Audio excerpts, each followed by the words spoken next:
Ladies and gentlemen, how do we become guardians of the future? Of course, this is calling upon the younger adults and the children, but all of us, if we put our mind to that question, philosophically speaking, the future is fluid, unknown, not really within the grasp or the vision. How do we guard it? I can only say that the only way to move forward in life would be either with a bruised heart or a boxed heart. That's the choice we are making. And in order to live up to this responsibility and take it up to be the guardians of the future, we must be willing to bruise our hearts. The risk is that yes, you'll be passionate, yes, you'll move forward, you might make mistakes, but there is always the great chance of winning the game. And this won't happen if we don't take everyone with us. So it's extremely important to be inclusive as well. Ladies and gentlemen, at a time in the country and the world where we all seem to be angry, we don't want to listen to each other, we are polarized, we assume that we are right, and when I am right, that means the other person's wrong. How do we become inclusive? And this is not limited to just gender inclusivity. This is just not included people with special abilities, but of course, the whole spectrum of neurodiversity, of geographic and ethnic backgrounds, of differences that we may not even know of yet, but perhaps are opening our hearts and our minds to imagine possibilities. Ladies and gentlemen, our keynote speaker at the inauguration event of the School of Tomorrow Guardians of the Future, the 15th edition, is someone who's an expert on the matter. He's the CEO of Inclusion Expert and the chair of the International Forums of Inclusion Practitioners, which has representation in 105 countries. He's the founder of the Global Inclusive Teaching Initiative, a consultant and advisor to over 10,000 schools, regional and national governments, as well as UNESCO, UN, and the EU. He has authored 3 best-selling books, and the latest being The Inclusive Classroom, which has been trending on Amazon as the #1 education book of the year.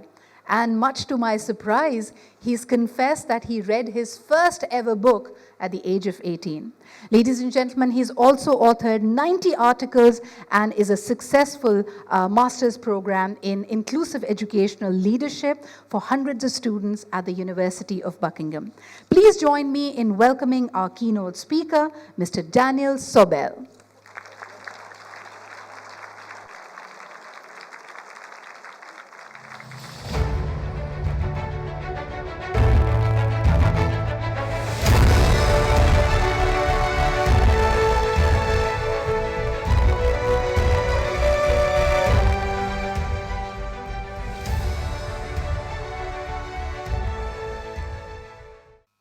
Hello, everybody.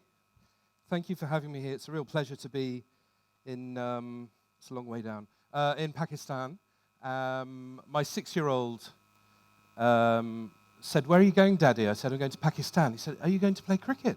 Yeah. I said, "No, I'm just going to help." And of course, I arrived yesterday, and Pakistan beat South Africa, and you're welcome. Thank you very much. My 9-year-old says, what are you going to speak about? I said, well, it's called the Guardians of the Future. He said, is that a Marvel event? The Guardians of the Galaxy, you know. I said, yes, I'm going to do that. Anyway, it's a real honor and a pleasure to be here. And never has someone so unimportant been photographed so much. But I'll just do a quick pose.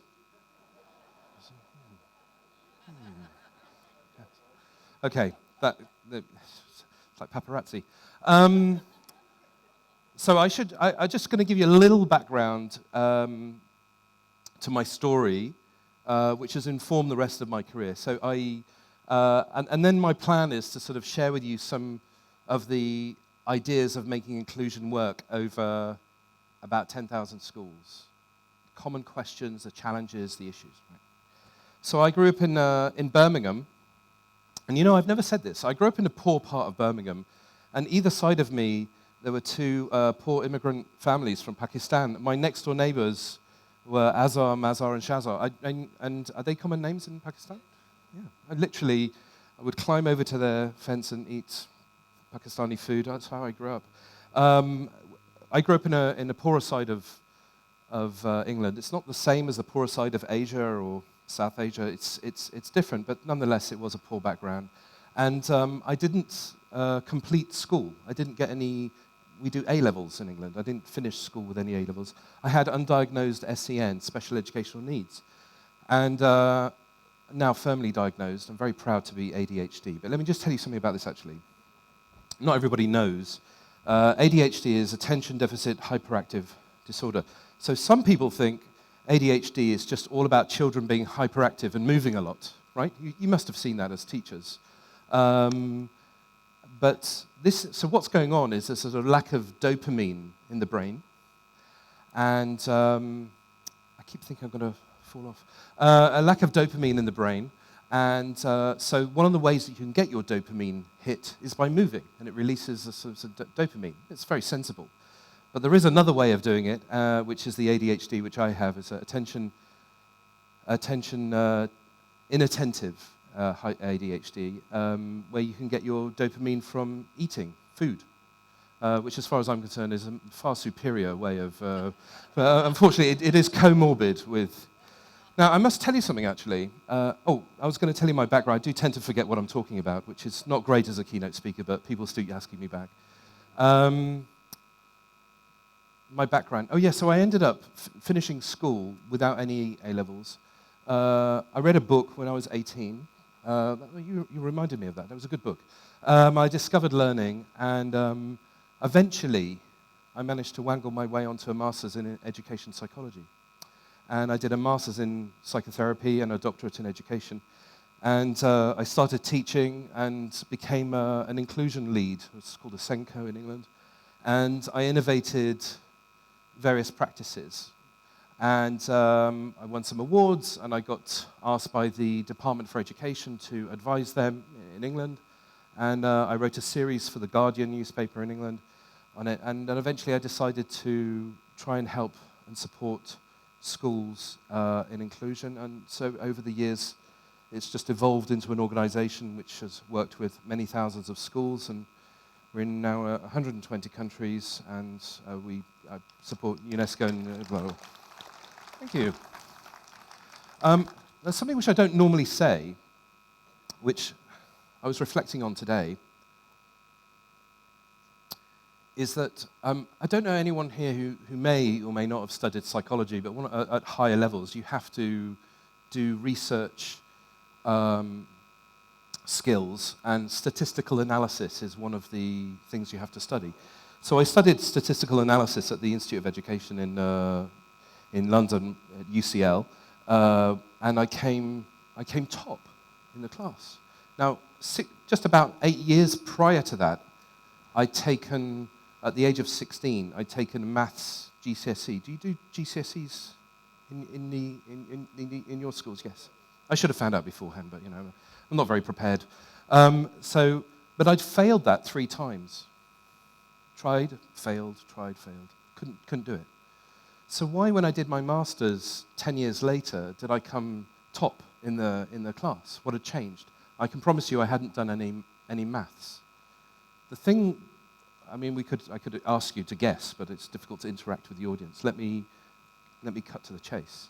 The issue was that I'd grown up thinking that I was not good enough, I was incapable, and I simply couldn't. By the time I reached the master's level, and I was doing my statistical analysis in the maths, I genuinely thought I was the cleverest person in the room. And that arrogance has subsided. But that power of self-belief is what I brought into that program. Most of what special educational needs has meant in the world of education is we're talking about the children who can't, yeah?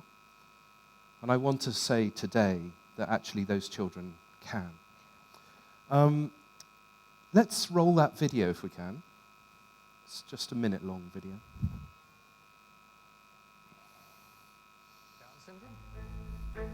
Well, there'll be a lot of limitations. Are you sure about that?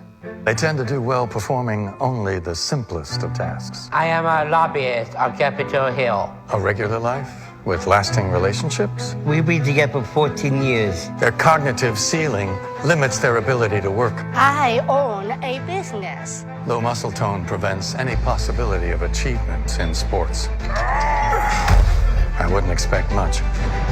I was on an Emmy-winning show. It's a stretch for them to live past their 50th birthday. To be blunt with you, it's a lifetime of limitations. Your limitations. Not mine. Not mine. Not mine.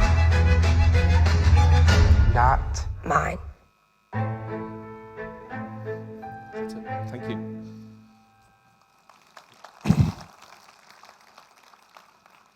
You can thank Saatchi and Saatchi for that. I had nothing to do with it, but I hope the point is fairly obvious.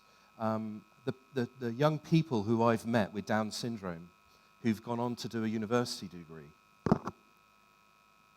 they didn't themselves, purely on their own, decide, I'm going to do a university degree. They were surrounded by not just family, but by teachers who believed in them. I'll tell you a very interesting piece of research that a friend of mine did. I call her a friend, but I don't know if she'd call me a friend. But she's a professor of speech and language in the City University in London. And she did two completely the same piece of research, really, in two different environments. One was in a college in Oxford, and they looked at the maths department, and she tried to work out what prevalence, how much special educational needs she could identify in that Oxford Maths Department college. And she found out, what would you guess? Anyone? It was about, in the high 80s, just under 90%, had some kind of speech and language issues, autistic spectrum, and so on. She did exactly the same piece of research in one of London's famous prisons. And she found exactly the same statistics. Approximately high 80s, prevalence of speech and language issues and special educational needs. What you find in the world of inclusion is a K-curve. It's not that all children with special educational needs don't do well. What you actually see is a K-curve. The people who are at the very top of the creative industries, of tech. In fact, probably anyone who's invented, I've just seen my picture from 12 years ago, nothing like that. Tech that we use, the telephones that you use, the cars that have been designed, everything that you use in your life was probably created by people with special educational needs. I mean, I'm talking about people who are so brilliant, who are really at the top end of human endeavor. And they aren't your typical students. They're your atypical students. They are what I would describe as neurodivergent. Well, there's this word, neurodivergence. I gave a talk the other day in a different country, and somebody asked at the end, by the way, what's neurodivergent? I better explain it. It just means that people with a slightly different brain wiring. You've probably all heard of dyslexia, dyspraxia, ADHD, autism, and so on and so forth. These things is what we call divergence, neurodivergence. What I'm saying to you is we live in a neurodivergent world, and we neurodivergents allow the neurotypicals to live amongst us, at least for now.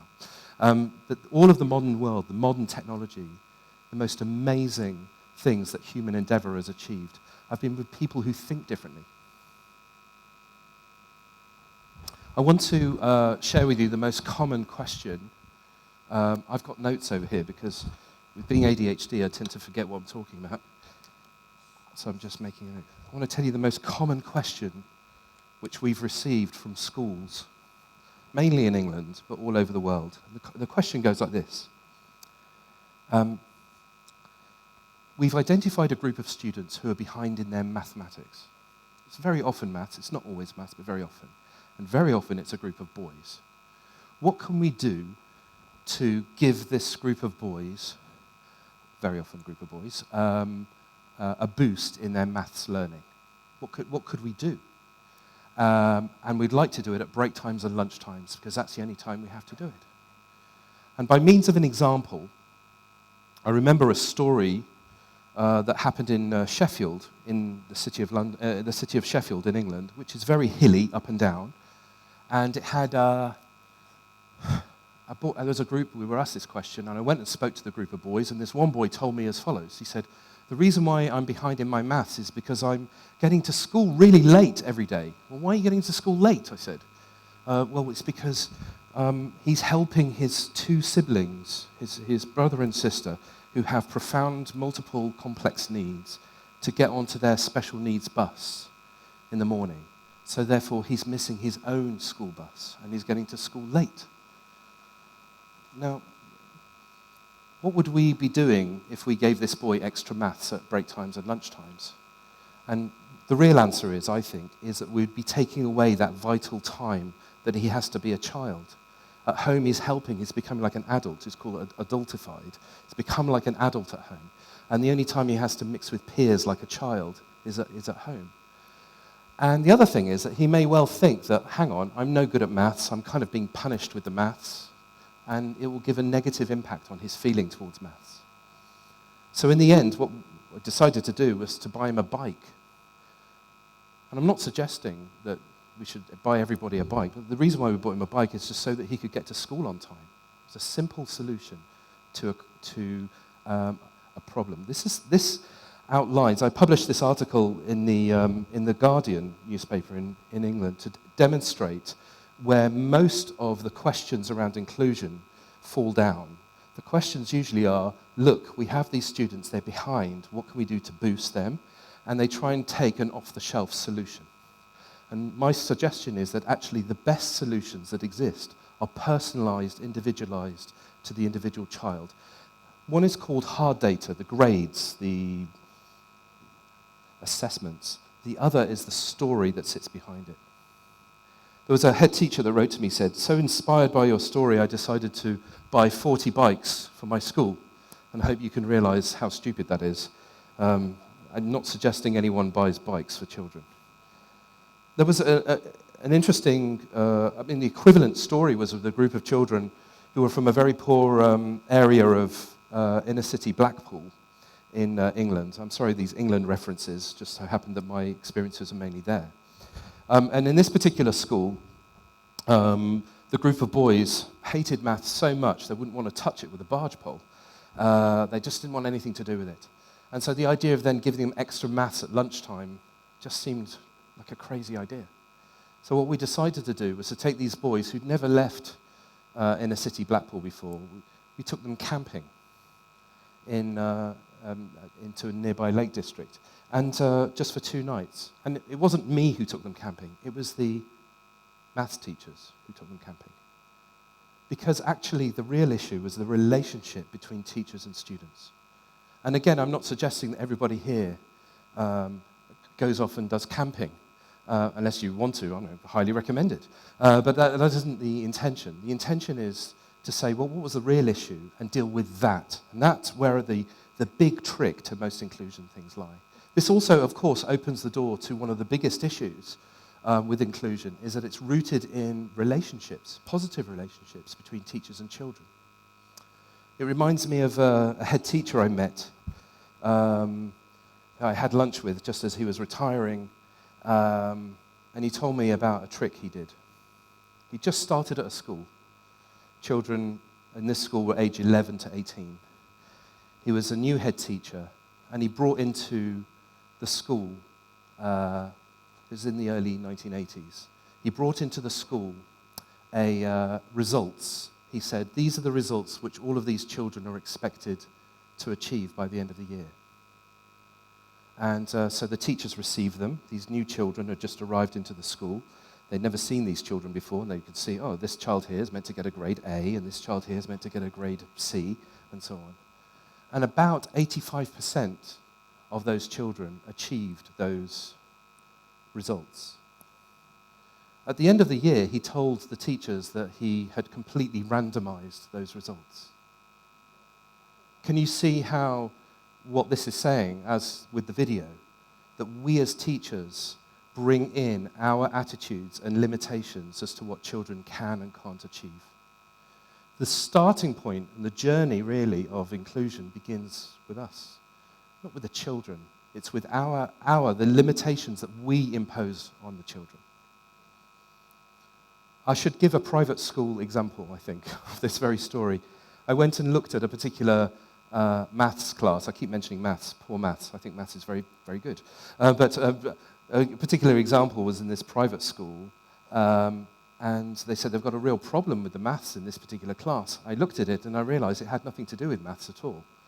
It had to do with speech and language issues. I don't know if you know, but the language of maths is very complicated. For example, the word multiplication is a long word. It's a complex word.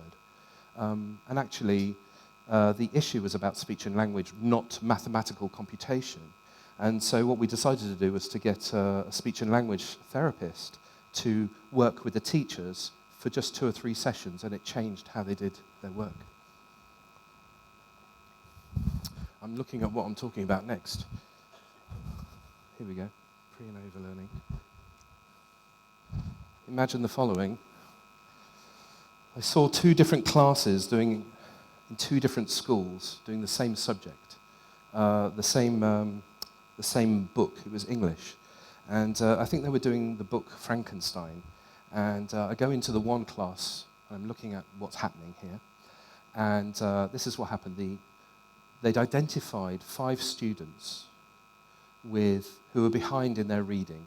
So they took the students out with a teaching assistant along the corridor, sat down at a computer, this is a computer screen, and did work for about 20 minutes on a reading booster program, and eventually came back to the class. And they did that. I think there were like 3 literature lessons a week, something like that, and that's how they did it. Let's compare that with exactly the same week, different school, also doing Frankenstein, and instead of withdrawing the students, there are 5 students with reading age gap. And what they decided to do was this. A teaching assistant sat with the students, and actually it doesn't have to be a teaching assistant, it could be a teacher, sat with the students and said, right, here's where we're up to in the story. Here's some key words that are going to emerge in this lesson that you need to know. Here's a question the teacher is going to ask and an answer that you can give.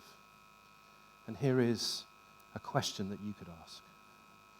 If we were having a discussion, I would ask you, which of these 2 different approaches, this is about identifying the students, withdrawing them, doing an intervention, and bringing them back into the class 20 minutes later. This is spending about 2 minutes maximum sitting with the group of students at the beginning of the lesson, and at the end of the lesson, maybe spending about a minute saying this is what we covered. Now, my question to you, and this would be an interesting workshop-style discussion, is which of these had better outcomes at the end of the year? Well, pretty much everybody guesses that it's the second one. Pretty much all of the inclusion way of thinking in schools all over the world is based on the first one. But I'm going to highlight the advantages here, because we think that inclusion is just a lack of skill. So bring them out, do the skill, and off you go. We don't find that in reality. Over here, what was going on was something really powerful, something bigger than a specific skill. Of course, they're getting skills. And by the way, I would hope that all lessons are as an opportunity to learn lots of skills. So why withdraw them from the lesson? Here, what we had was something at the heart of inclusion, which is a sense of belonging. They belonged here. I was on this panel. I shouldn't have been there. It's the kind of thing you should have been there, Maggie. Sorry to embarrass you. But it was one of those sort of like, what we're going to do with gang crime, what can we do with gang crime prevention? And so I stood up and said, I don't know anything about gangs. I don't know anything about crime. I'd love to, if anyone can teach me. But let me ask you one question. Is it possible to make our classrooms a place of belonging more than the gang is? Well, the gang, they don't feel that they're stupid. They don't feel like, oh, thank you. Thank you. still interested in learning about crime. About the gang is, so, you know, they don't feel stupid. They feel like they've got a way of earning money. They can hang out with their friends. They're not told what they can't do all the time. Over here, in this approach, this is all about saying, you belong here with us. This is inclusion, when we are together. And I hope that through the various different stories that I'm saying, that you don't get the misunderstanding that inclusion requires more money, more time, more stress, because I think that this approach here does cost more money than that approach. This does cost more time than this approach. Don't get me wrong, there are certain times where we need to withdraw students, especially for social, emotional, mental health support. I would agree with that. But over here, what we're trying to do is to promote a sense of, I can, you can. That is inclusion. I have to keep looking what I'm talking about. Do you think I can sit on a chair? How long have I got left? 5 minutes. 5 minutes. Do you want to hear a story? Just say yes. I'm sat opposite a child in a head teacher's office. The child is about to be excluded for being very, very, very naughty. I won't go into details. I don't do this kind of conversation anymore. He and I are looking at each other. He's looking at me. I'm looking at him. At this time, he's had enough of me. He just thinks, he's looking at me thinking, you fat, eccentric, weird person, I hate you. And I'm looking at him thinking, I haven't been able to break through to this child. And I don't know this child. I was just speaking to the head teacher, but the head teacher was desperate for me to try and help this child. My final question was the right-wrong question. I said, are you interested in football? I don't know anything about football, but he said to me, I support Manchester United. And I said, is that the local team, is it? We were nowhere near Manchester. And he said, no, that was a team that my father supported. You know, in that moment, I realized there was something going on here. There was a bereavement that hadn't been acknowledged or addressed. He was a boy of 14. His dad had died when he was 9. And sometimes with bereavement, it freezes you in time. It freezes you in space. And he was acting like a 9-year-old in a 14-year-old environment. I said to him, have you ever been to a football match? He comes from a very poor home. He said, no. I said, would you like to go and see Man United? All of a sudden, I'm not quite as fat and eccentric as he originally thought. He sat up and, listen, long story short, we managed to get a ticket for him. It was free. They said they'd give one for free. They also gave one for Mum, and the school paid for a bus journey to take him to the football ground. We got him some emotional support, but we focused on this sense of belonging and encouraging the teachers to shift from being, you are causing distress, to you are a child in distress. And therefore, I can have compassion and understanding for you.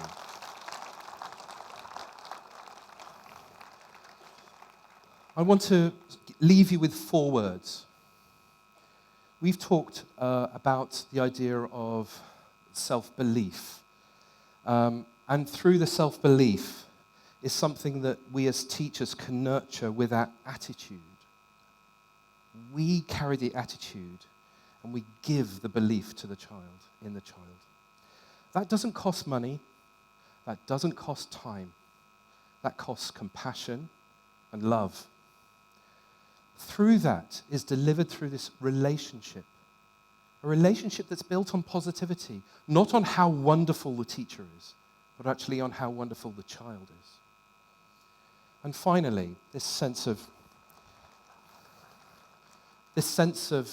beautiful belonging that we can create. It doesn't take time, it doesn't take stress, it doesn't take money. And you know what you'll end up with is nurturing the greatest minds of the future. They'll be in your classroom. The dyslexics, the ADHDs, the autistics, the entire happy family. And you'll know that you've arrived at an inclusive school when you no longer have to even ask the question, and you no longer have to even think, are we inclusive or not? Because we just are. Thank you so much.